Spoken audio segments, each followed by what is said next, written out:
राधे राधे। जय श्री कृष्णा मित्रों, आज आप लोगों के लिए एक ऐसी प्रेम कहानी लेकर आए हैं। यदि आपने कहानी को अंत तक सुना तो आपके नेत्रों से अश्रु छलक पड़ेंगे। आज की प्रेम कहानी है मूमल और महेंद्रा की कहानी। कहानी आपने बहुत सुनी होंगी। लैला मजनू, ढोला मारू, हीर रांझा की प्रेम कहानी बहुत चर्चित है, लेकिन मूमल महेंद्रा की प्रेम कहानी भी एक अनोखी प्रेम की कहानी है। सुनिए साथियों, गुजरात का हमीर जाडेजा अपनी ससुराल अमरकोट सिंध आया हुआ था। उसका विवाह अमरकोट की राणा बीसलदेव सोडा की पुत्री से हुआ। राणा बीसलदेव का पुत्र महेंद्रा व हमीर हम उम्र थे, इसलिए दोनों में खूब जमती थी। साथ साथ खेलते, खाते पीते, शिकार करते और मौज करते। एक दिन दोनों शिकार करते समय ही एक हिरण का पीछा करते करते दूर लोद्रवा राज्य की काक नदी के पास पहुंच जाते हैं। उनका शिकार हिरण अपनी जान बचाने के लिए काक नदी में कूद गया। दोनों ने ये सोच कि बेचारे हिरण ने जल में शरण ली है, अब उसे नहीं मारना चाहिए, तो दोनों ने ऐसा सोच करके हिरण का पीछा छोड़ दिया और दोनों काक नदी के किनारे पर खड़े होकर इधर उधर देखने लगे। तो उन्हें नदी के उस पार एक सुंदर बगीचा और उसमें बनी एक 2 मंजिली झरोकेदार मैडी दिखाई दी। इस सुनसान स्थान में इतना सुहावना स्थान देख करके दोनों की तबीयत प्रसन्न हो गई। अपने घोड़े नदी में उतार दोनों ने नदी पार कर बगीचे में प्रवेश किया। इस वीरानी जगह पर इतना सुंदर बाग देखकर दोनों आश्चर्यचकित हो गए कि अपने पड़ोस में ऐसा नकली स्थान, क्योंकि अभी तक तो दोनों ने ऐसे नकली स्थानों के बारे में सौदागरों से ही चर्चाएं सुनी थी। उनकी ऐसी आवाजें सुनकर के मैडी में बैठी मूमल ने झरोके से नीचे झांक कर देखा तो उस को गर्दन पर लटके लंबे काले बाल, भौं तक तनी हुई मूछें, चौड़ी छाती और मांसल भुजाओं वाले 2 खूबसूरत नौजवान अपना पसीना सुखाते हुए दिखाई दिए। मूमल ने तुरंत अपनी दासी को बुलाकर कहा, नीचे जा और नौकरों से कहे इन सरदारों के घोड़े पकड़ें और इनके रहने खाने का इंतजाम करें। दोनों किसी अच्छे राजपूत घर के लगते हैं, शायद रास्ता भूल गए हैं, इनकी अच्छी खातिरदारी की जाए। साथियों, मूमल के आदेश से नौकरों ने दोनों के आराम के लिए व्यवस्था की और उन्हें अच्छे से भोजन कराया। तभी मूमल की एक सहेली ने आकर दोनों का परिचय पूछा। हमीर ने अपना और महेंद्र का परिचय दिया। पूछा कि तुम किसकी सहेली हो, ये सुंदर बाग और झरोकेदार मैडी किसकी है, और हम किसी सुलक्षणी के मेहमान हैं। मूमल की सहेली कहने लगी, क्या आपने मूमल का नाम नहीं सुना, उसकी चर्चा नहीं सुनी? मूमल जो जग प्यारी मूमल के नाम से पूरे जैसलमेर देश में प्रख्यात है, जिसके रूप से ये सारा देश महक रहा है, जिसके गुणों का बखान ये काक नदी कल कल करके गा रही है। ये झरोकेदार मैडी और सुंदर बाग उसी मूमल का है, जो अपनी सहेलियों के साथ यहाँ अकेली ही रहती है। ऐसा कहकर के सहेली चली जाती है। साथियों, तभी भोजन का झूठा थाल उठाने आया नाई बताने लगा, सरदारों, आप मूमल के बारे में क्या पूछते हो? उसके रूप और गुणों का तो कोई पार नहीं है। वह शीशे में अपना रूप देखती है तो शीशा टूट जाता है। श्रृंगार कर बाग में आती है तो चांद शर्मा कर बादलों में छिप जाता है। उसकी मेडी की दीवारों पर कपूर और कस्तूरी का लेप किया हुआ है। रोज ओखलियों में कस्तूरी कूटी जाती है। मन मन दूध से वह रोज स्नान करती है। शरीर पर चंदन का लेप कराती है। मूमल तो इस दुनिया में अलग है, भगवान ने वैसी दूसरी नहीं बनाई हुई। कहते कहते नाई बताने लगा, अखंड कुमारी मूमल पुरुषों से दूर अपने ही राग रंग में डूबी रहती है। एक से एक खूबसूरत, बहादुर, गुणी, धनवान, जवान राजा राजकुमार मूमल से शादी करने आए, पर मूमल ने तो उनकी ओर देखा तक नहीं। उसे कोई भी पसंद नहीं आया। मूमल ने प्रण ले रखा है कि वह विवाह उसी से करेगी जो उसका दिल जीत लेगा, नहीं तो पूरी उम्र कुमारी ही रहेगी। कुछ ही देर में मूमल की सहेली ने आकर कहा कि आप दोनों में से एक को मूमल ने बुलाया है। ऐसा सुनते ही हमीर ने अपने साले महेंद्रा को जाने के लिए कहा, पर महेंद्रा ने हमीर से कहा, पहले आप जाइए। हमीर को मेडी के पास छोड़ सहेली ने कहा, आप भीतर पधारे, मूमल आपका इंतजार कर रही है। हमीर जैसे ही आगे चौक में पहुंचा तो देखा आगे उसका रास्ता रोके एक शेर बैठा है। दूसरी ओर देखा तो उसे एक अजगर रास्ते पर बैठा दिखाई दिया। हमीर ने सोचा मूमल कोई डायन है और नकली स्थान रचकर पुरुषों को अपने जाल में फंसा कर मार देती होगी। वह तुरंत उल्टे पांव वापस चौक से निकल आया। हमीर व महेंद्र आपस में बातें करते, तब तक मूमल की सहेली आ गई और महेंद्रा से कहने लगी, आप आइए, मूमल आपका इंतजार कर रही है। महेंद्रा ने अपना अंगरखा पहन हाथ में भाला ले सहेली के पीछे पीछे चल दिया। साथियों, सहेली ने उसे भी हमीर की तरह चौक में छोड़ दिया। महेंद्रा को भी चौक में रास्ता रोके शेर बैठा नजर आया। उसने तुरंत अपना भाला लिया और शेर पर पूरे वेग से प्रहार किया। शेर जमीन पर लुढ़क गया। उसकी चमड़ी में भरा भूसा बाहर निकल आया। महेंद्रा ये देखकर मन ही मन मुस्कुराया कि मूमल उसकी परीक्षा ले रही है। तभी उसे आगे अजगर बैठा दिखाई दिया। महेंद्रा ने भूसे से भरे उस अजगर के भी अपनी तलवार के प्रहार से टुकड़े टुकड़े कर दिए। अगले चौक में महेंद्रा को पानी भरा नजर आया।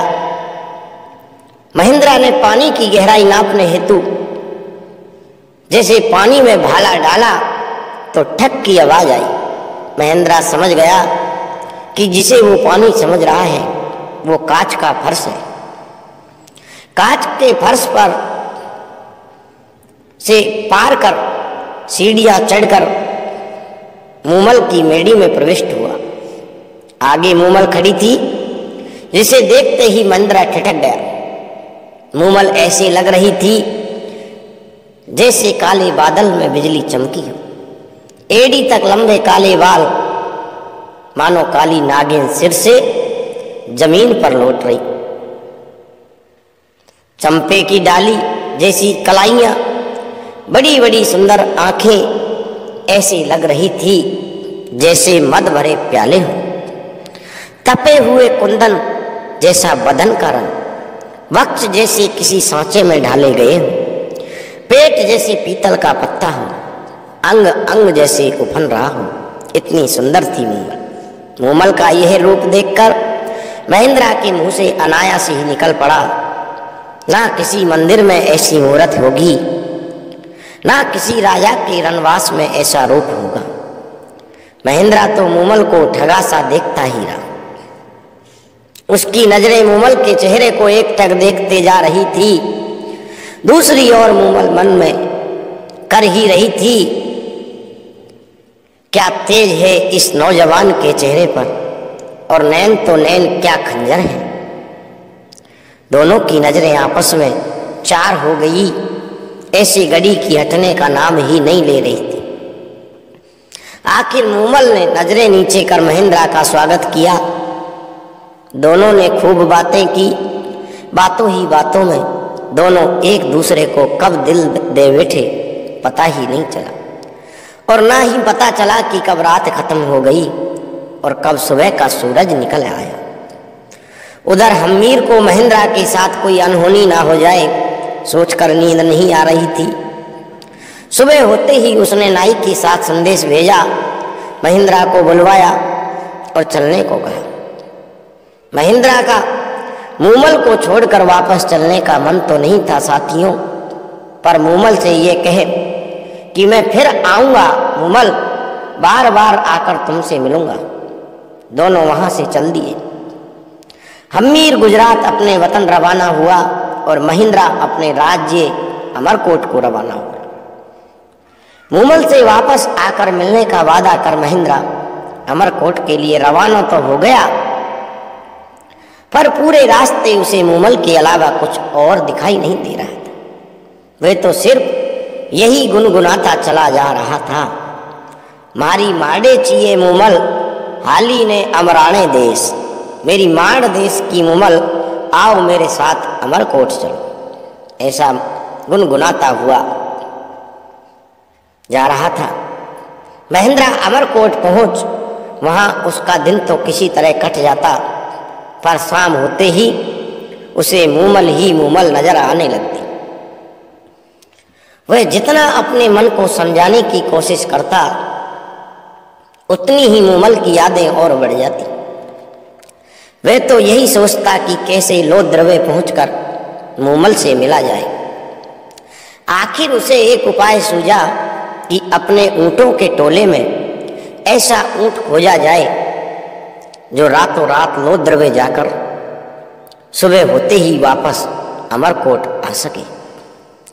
साथियों, उसने अपने राय का रामू ऊँट चराने वाले को बुलाकर पूछा तो रामू रायका ने बताया कि उसके टोले में एक चीतल नामक ऊँट है जो बहुत तेज दौड़ता है और वह उसे आसानी से रात को लोद्रवे ले जाकर वापस सुबह होने से पहले ला सकता है। फिर क्या था साथियों, रामू रायका रोज शाम को चीतल ऊँट को सजाकर महेंद्रा के पास ले आता और महेंद्रा चीतल पर सवार हो एड़ लगाकर लोद्रवा मूमल के पास पहुंचता। तीसरे पहर महेंद्रा फिर चीतल पर चढ़ता और सुबह होने से पहले अमरकोट आ पहुंचता। महेंद्रा विवाहित था, उसके 7 पत्नियां थी। मूमल के पास से वापस आने पर वह सबसे छोटी पत्नी के पास आकर सो जाता। इस तरह कोई 7-8 महीने तक उसकी यही दिनचर्या चलती रही। इन महीनों में वह बाकी पत्नियों से मिला तक नहीं, इसलिए वो सभी सबसे छोटी बहू से ईर्ष्या करने लगी। एक दिन जाकर इस बात पर उन्होंने अपनी सास से जाकर शिकायत की। सास ने छोटी बहू को समझाया कि बाकी पत्नियों को भी महेंद्रा ब्याह कर लाया है, उनका भी उस पर हक बनता है, इसलिए महेंद्रा को उनके पास जाने से मत रोका करो। तब महेंद्रा की छोटी पत्नी ने अपनी सास को बताया कि महेंद्रा तो उसके पास रोज सुबह होने से पहले आता है और आते ही सो जाता है। उसे भी उससे बात किए कोई 7-8 महीने हो गए। वह कब कहाँ जाते हैं, कैसे जाते हैं, क्यों जाते हैं, मुझे कुछ मालूम नहीं है। साथियों, छोटी बहू की बातें सुन महेंद्रा की माँ को शक हुआ और उसने ये बात अपने पति राणा विसलदे को बताई। चतुर विसलदे ने छोटी बहू से पूछा कि जब महेंद्रा आता है तो उसमें क्या कुछ खास नजर आता है। छोटी बहू ने बताया कि जब रात के आखिरी प्रहर महेंद्रा आता है तो उसके बाल गीले होते हैं जिनमें से पानी टपक रहा होता है। चतुर विसलदे ने बहू को हिदायत दी कि आज उसके बालों के नीचे कटोरा रख, उसके भीगे बालों से टपके पानी को इकट्ठा कर मेरे पास लाना। बहू ने यही किया और कटोरे में एकत्रित पानी विसलदे के सामने हाजिर किया। विसलदे ने पानी चखकर कहा, ये तो काक नदी का पानी है, इसका मतलब महेंद्रा जरूर मूमल की मेंढी में उसके पास जाता होगा। महेंद्रा की सातों पत्नियों को तो मूमल का नाम सुनकर जैसे आग लग गई। उन्होंने आपस में सलाह कर ये पता लगाया कि महेंद्रा वहाँ जाता कैसे। जब उन्हें पता चला कि महेंद्रा चीतल नाम के ऊंट पर सवार होकर मूमल के पास जाता है, तो दूसरे दिन उन्होंने चीतल ऊंट के पैर तुड़वा दिए ताकि उसके बिना महेंद्रा मूमल के पास ना जाने पाए। रात होते ही जब रामू राय का चीतल लेकर आया नहीं तो महेंद्रा उसके घर गया। वहाँ उसे पता चला कि चीतल के तो उनकी पत्नियों ने पैर तुड़वा दिए हैं। तब उसने रामू से चीतल जैसा दूसरा ऊंट मांगा। रामू ने कहा उसके टोले में एक तेज दौड़ने वाली एक टोरडी छोटी ऊंटनी है तो सही, पर कम उम्र होने के चलते वो चीतल जैसी सुलझी हुई और अनुभवी नहीं है। आप उसे ले जाएं, पर ध्यान रहे उसके आगे चाबुक ऊंचा ना करना। चाबुक ऊंचा करते ही वो चमक जाती है और जिधर उसका मुंह होता है उधर ही दौड़ना शुरू कर देती है। तब उसे रोकना बहुत मुश्किल है।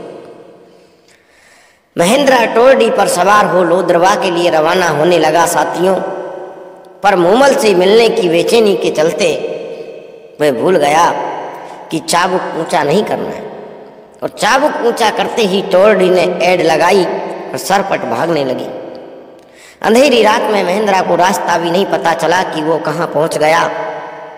थोड़ी देर में महेंद्रा को एक झोंपड़े में दिया जलता नजर आया। वहां जाकर उसने उस क्षेत्र के बारे में पूछा तो पता चला कि वह लोद्रवा की जगह बाड़मेर पहुंच चुका है। रास्ता पूछ जब महेंद्रा लोद्रवा पहुंचा तब तक रात का तीसरा पहर बीत चुका था साथी। मूमल उसका इंतजार कर सो चुकी थी। उसकी मेडी में दिया जल रहा था। उस दिन मूमल की बहन सुमल भी मेडी में आई थी। दोनों की बातें करते करते आंखें लग गई। सहेलियों के साथ दोनों बहनों ने देर रात तक खेल खेले थे। सुमल ने खेल में पुरुषों के कपड़े पहन पुरुष का अभिनय किया था और बातें करती करती पुरुष के कपड़ों में ही मूमल के पलंग पर उसके साथ सो गई।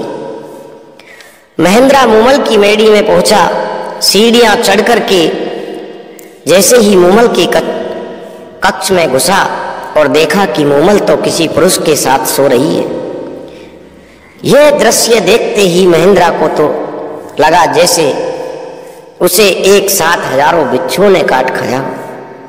उसके हाथों में पकड़ा चाबुक वहीं गिर पड़ा और वह जिन पैरों से आया था उन्हीं से चुपचाप बिना किसी को कुछ कहे वापस अमरकोट लौट आया। वो मन ही मन सोचता रहा कि जिस मूमल के लिए मैं प्राण तक न्यौछावर करने के लिए तैयार था वह मूमल ऐसी निकली। जिसके लिए मैं कोसों दूर से आया हूं वह पर पुरुष के साथ सोई मिलेगी। धिक्कार है ऐसी औरत पर। सुबह आंख खुलते ही मूमल की नजर जैसे महेंद्रा के हाथ से छूटे चाबुक पर पड़ी। वो समझ गई कि महेंद्रा आया था पर शायद किसी बात से नाराज होकर चला गया। उसके दिमाग में कई कल्पनाएं आती रही साथी। कई दिनों तक मूमल महेंद्रा का इंतजार करती रही कि वो आएगा। जब आएगा तो सारी गलतफहमियां दूर हो जाएंगी, पर महेंद्रा नहीं आया। मूमल उसके वियोग में फीकी पड़ गई, तड़पती रही।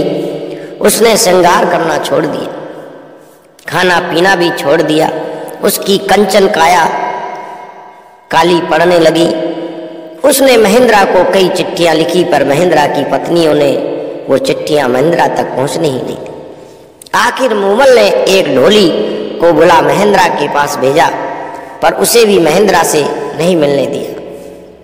पर वो किसी तरह महेंद्रा के महल पहुंचने में कामयाब हो गया और रात पड़ते ही उस ढोली ने मांड राग में गाना शुरू किया। तुम्हारे बिन सोढ़ा राणा ये धरती धुंधली, तेरे मूमल रानी है उदास।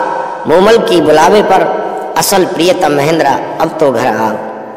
ढोली के द्वारा गाई गई मांड सुनकर भी महेंद्रा का दिल नहीं पसीजा और उसने ढोली को कह भेजा कि मूमल से कह देना ना तो मैं रूप का लोभी हूँ और ना ही वासना का कीड़ा। मैंने अपनी आंखों से उस रात उसका चरित्र देख लिया। जिसके साथ उसकी घनिष्ठता है उसी के साथ रहे, मेरा अब उससे कोई संबंध नहीं है। डोली द्वारा सारी बात सुनकर मूमल के पैरों तले की जमीन खिसक गई। अब उसे समझ आया कि महेंद्रा क्यों नहीं आया। मूमल ने तो सपने में भी नहीं सोचा था कि उसे ऐसा कलंक लगेगा। उसने तुरंत अमरकोट जाने के लिए रथ तैयार करवाया ताकि अमरकोट जाकर महेंद्रा से मिल उसका वहम दूर किया जा सके कि वो कलंकनी नहीं है, उसके सिवाय उसका कोई और नहीं है। अमरकोट में मूमल के आने से वह मिलने का आग्रह पाकर महेंद्रा ने सोचा शायद मूमल पवित्र है, लगता है मुझे ही कोई गलत फहमी हो गई है, और उसने मूमल को संदेश भिजवाया कि वह उससे सुबह मिलने आएगा। मूमल को इस संदेश से कुछ आशा बंधी। रात को महेंद्रा ने सोचा कि देखें कि मूमल मुझसे कितना प्यार करती है। सो सुबह उसने अपने नौकर के सिक्का पढ़ाकर मूमल के डेरे पर भेज देता है। नौकर रोता पीटता मूमल के डेरे पर पहुंचा और कहने लगा कि महेंद्रा जी को रात में काले नाग ने डस लिया, जिससे उनकी मृत्यु हो गई है। नौकर के मुंह से इतना सुनते ही मूमल पछाड़ खाकर धरती पर गिर पड़ी और पड़ते ही महेंद्रा के वियोग में उसके प्राण पखेरु उड़ गए। महेंद्रा को जब मूमल की मृत्यु का समाचार मिला तो वह सुनकर उसी वक्त पागल हो गया साथियों, और सारी उम्र हाय मारी प्यारी मूमल, मारी प्यारी मूमल कहता फिरता रहा। साथियों, यहीं पर कहानी का समापन होता है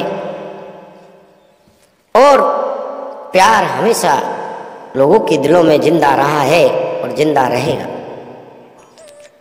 मूमल और महेंद्रा आज इस संसार में नहीं है, लेकिन उनका प्यार हमेशा लोगों के दिलों में आज भी जिंदा है, और ऐसा सच्चा प्यार हमेशा जिंदा रहा है और रहेगा। साथियों, यदि आपको ये कहानी अच्छी लगी हो तो कहानी के अंत में मैं आपसे एक छोटा सा निवेदन करना चाहूँगा। यदि आप हमारे चैनल पर नए दर्शक मेहमान बंधु बनकर आए हैं तो मेरे चैनल को आप बिना सब्सक्राइब किए छोड़कर मत जाना। साथियों, आपका एक सब्सक्राइब हमारे लिए काफ़ी महत्व रखता है, और कमेंट बॉक्स में अपना सुझाव जरूर लिखकर बताना कि ये कहानी आपको कैसी लगी। धन्यवाद साथियों, ऐसी ही नई नई कहानी आप लोगों के लिए हम लाते रहेंगे। धन्यवाद।